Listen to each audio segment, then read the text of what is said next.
Issue of climate change. Global temperatures indicate that Earth has been getting warmer in recent decades, but there's been debate about what's causing the increase. A new report says many scientists are more certain than ever that the culprit is human activity. Tom Foreman examines the potential effects.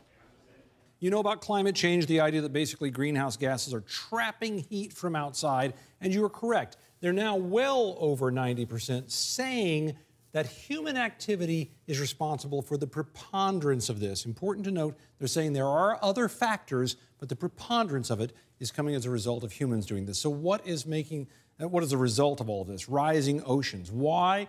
Because we have warmer oceans, and those warmer oceans are causing melting ice caps, and beyond that, melting of glaciers and other large ice areas in the world, for example, Greenland. And I want you to watch this amazing piece of animation from NASA here, tracking over the past few years what's been happening to ice up in Greenland. You see all these light blue areas around the edge there? That's where the ice has been steadily melting and retreating in this entire country of Greenland. And as you go on through the years, this is about 2005 here, as it moves forward, you start seeing even the middle of the country here as it starts warming up, and they're losing even more and more ice. By the time you get through this entire animation, what you see is that NASA has captured how basically this entire area has seen significant loss in ice, all of which goes out into the oceans. And that's the real key here, the concern about what that's going to add up to in the long run. If we move on beyond this, and you look at Miami down here, this is where Miami is right now. Everglades National Park is a little bit hard to see, but I want you to watch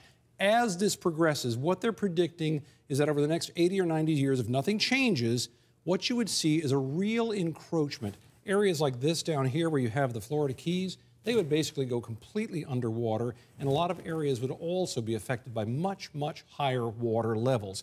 And even if you go up to major cities like New York City, for example, look at this. This is the island of Manhattan right here, right now. This is the edge of it, and you can see that's where the new edge would be. All of this out in here would be lost. What would that include? Well, the simple truth is if you had it lost all the way out there, you would see things like Wall Street essentially starting to go underwater. You would see the Statue of Liberty, the island that supports it out here, starting to go underwater. Does that mean it'll happen? No. We have a lot of time in which people could build levees, that sort of thing, to keep it back. But it does mean it would become a genuine problem if this goes on unabated. And that's what this whole debate is about. And now there's an even greater agreement among all these climate scientists from around the world that, in fact, humans are making some of this happen, and only humans can stop it from happening worse.